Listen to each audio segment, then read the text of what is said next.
Hey everybody, Devstro here. Something I've been wanting to talk about for a while is miniature storage. You take time, you get these miniatures all painted up, looking nice and neat. How do you care for them? How do you get them to the game store to play? How do you get them over to your buddy's house? So that's what we're going to talk about today. Miniature storage solutions for your Warhammer miniatures. So I've made up this really nice graphic I want to present to you to tell you my theory on miniature storage. So let's take a look here.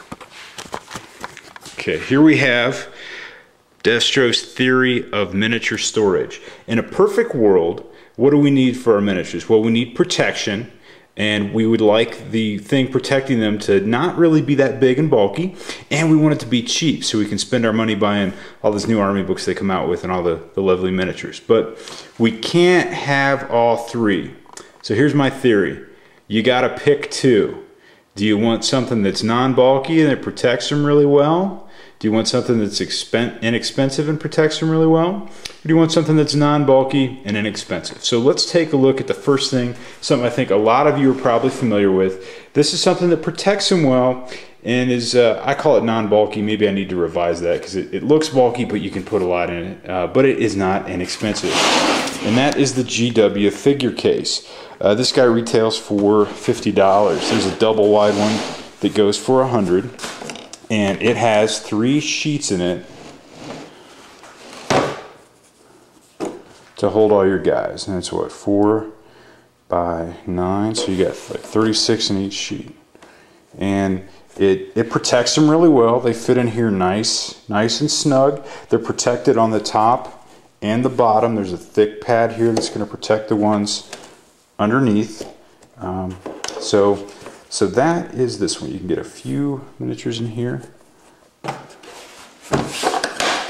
There is one made by, also, this is I think a Chessex. Is it Chessex? It doesn't say on it. I think it's Chessex. This one sells for $40. I'm not really that happy with it because if you look here, it's really thin. Like a full-size guy is going to be thicker than what this allows for. So I haven't really done too much with this. This is nice on how this has these little tabs to help you lift this out. It's very well protected. It's got a durable plastic outer shell, but again, it's not that thick. So I've got my screamers in here because they're not thick. They're nice and thin, so they'll fit in here. I can't really figure out what else to put in here. And then you've got protection there, cardboard, more protection here. So there's that one. It's protective and clearly not very bulky, but it's I wouldn't classify it as expensive. I don't really care for these latches. They don't really lift or anything. You just kind of have to use force to pull at them. So there's that. So let's look at the next thing, which is inexpensive and provides a great deal of protection. It's made by Plano, and this is, if you can see here, you put pistols in it or guns, or it's a 4-pistol accessory case. How about that, huh? It's got some nice latches on here. It even has a little place there if you want to put a lock on it. But if you look, it's kind of a big honking thing. But it does provide adequate protection. I think I got this for $11, $12, something like that.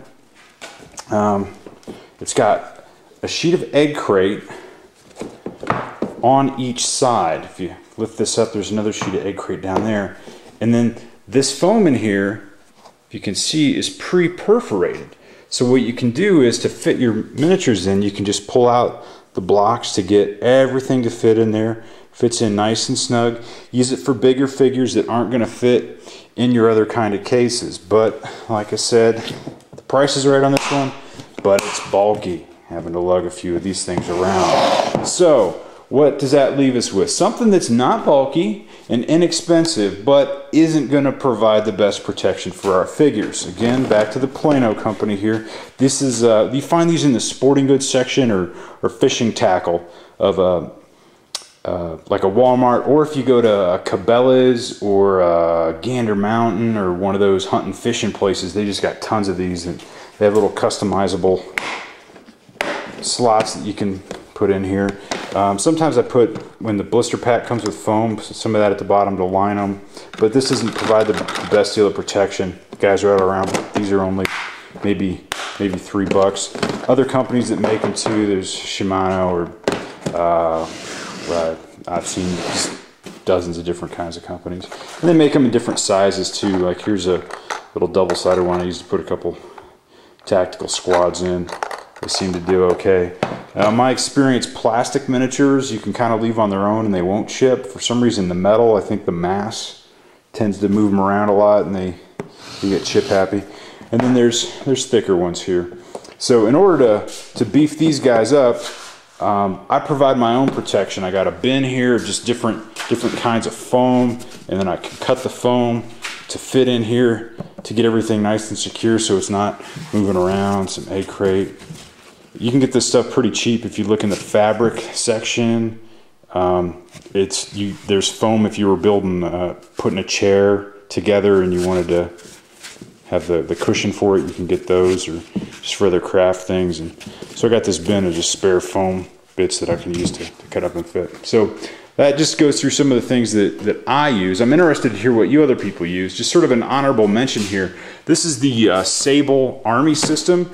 I got a couple of these to try them out. It's like this case here. You can pull out this stuff to have it fit your miniatures perfectly, but then you got to find somewhere to put it, and it doesn't really have anything on top. I think the idea is that this layer here is going to cover what's on top of it, but it's when you get stuff in here you can't really go tipping it around, unlike this case that you can do anything with, and my stuff's not going anywhere. But I know a lot of people swear by this stuff, so let me hear your experiences with it. I'm not a believer. I could be swayed. And there's another company, I don't have an example. It's called Battle Foam. They take something like the Sable, it varies in thickness, your foam here, and then they have some weird way of they laser customized cut to fit your pieces exactly. When I looked at that stuff, it was a little bit too rich for my blood. I think they were going for like 15 bucks a custom cut sheet. So that price might not be accurate. It's been a little while since I've checked them out. So there you have it. Those are my miniature storage solutions. As I said, I'd be interested hearing what other people do to transport their armies around. I'm always looking for something new to try out. So go to the forums and let's hear what you got. Thanks for watching.